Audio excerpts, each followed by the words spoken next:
Hi, my name's Ashleigh and I work for Fly and Start in the Vale, and today we're going to be doing some junk modelling, and hopefully these will all be things that you'll have lying around, and if there's anything that you do need to go buy, I've got some tips on the best places you can get them. Firstly, we are going to start with a milk bottle elephant. So one of the lovely ladies from Ladybirds has posted pictures on the Vale Facebook page of this, so I thought I'll do a quick demonstration on how that you make them. So first we'll start off with a milk bottle, and you need to ask an adult to help you cut it out. So we're just going to cut around the middle until you have this, and then cut a little side like that, if you can see, to make the trunk. Now next we're going to get a knife. Again, ask an adult to do this one for you, and we're just going to draw a line around here and one on the other side, just so we can cut them out and make feet. Now we're going to get some sugar paper. So I've got all different colours here. I got this in Home Bargains, it was like £1. Lots of colours there, so we're going to cut them out into little squares, and then some googly eyes, and just let your children decorate them all over, put on whatever they want.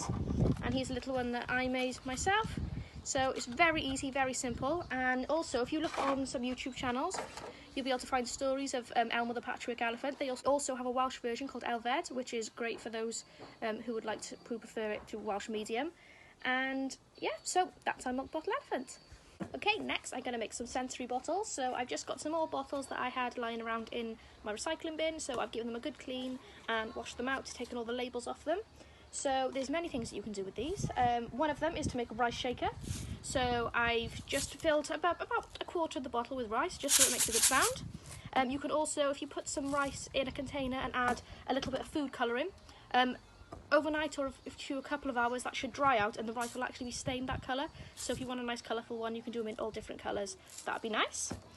Also, if you get some plain oil and just fill the bottle up to about a quarter full, and then add the rest with water like I've done here, and it creates a cool lava lamp that children can just move up and down. It changes colour, so the yellow from the oil and the blue from the food colouring here makes it a sort of green colour, so they can watch and see all the bubbles going up and down, and it's really cool and fun. You can also add things like glitter, beads, sequins and things like that to it, so it makes it really cool, and the children love to play with these.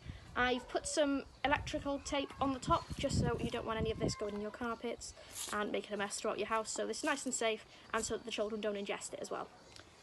And that is some sensory bottles. So as you can see behind me, we are being told quite frequently to wash our hands, and for children this can be quite difficult to get them to keep up their personal hygiene in that way. So if you take an empty hand wash bottle, and any cheap hand wash, as long as it's got a 99.9% bacteria coverage there, you can fill the bottle up with anything that interests them, so Lego, sequins, glitter, anything like that. Just empty the bottle in there, and that creates something that's a bit personal for them, their own superhero super wash. It makes them a bit more likely to use it because it's theirs, it's personal, they can take ownership of that. Also, you can just cover it in their favourite character, again, more likely to want to use it. This is also great for potty training, because you can say that once they've done a wee on the potty, they get to use their special soap, and it makes it really exciting, and they're much more likely to want to wash their hands. Okay, so shaving foam is a great form of playing for children. It's quite sensory and it encourages them to get messy, which for a lot of children is actually quite difficult for them to do, and it's quite a daunting experience. So you could just put some in a tray, on some paper plates, and just let them move around and play with it. Or if you've got an old Polly Pocket lying around, we can just fill up the Polly Pocket with a little bit of shaving foam and add a little bit of paint, and then we're going to sellotape it up at the top, and they can move it round and squish. So I'll show you an example of that right now.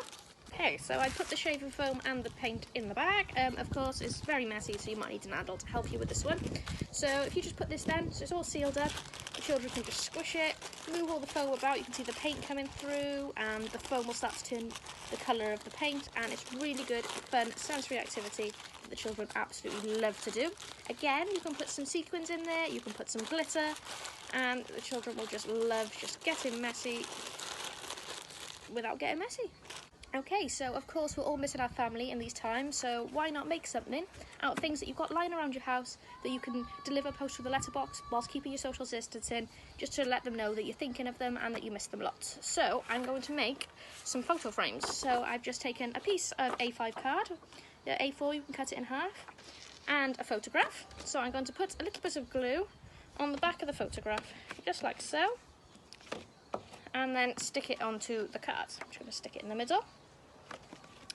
Next, now I'm sure with this lovely weather we're having that we're all having lots and lots of lollies, so I've kept my lolly sticks, and I'm just going to put a little bit of glue on the back of them, and I'm going to arrange them just in a funky pattern all around the photograph. You can paint these beforehand, you can draw on them and decorate just to make them all pretty colours. You can also add sequins, glitter, whatever takes your fancy to make it as creative as possible. So I put them all around the outside, and here's one I also did earlier. So they look really cute, really effective, really outline the photograph. So these are ones of me and my nephews, so I'm going to put these on my fridge. Like I said earlier, you could post them to a relative just to let them know that you're thinking of them, that you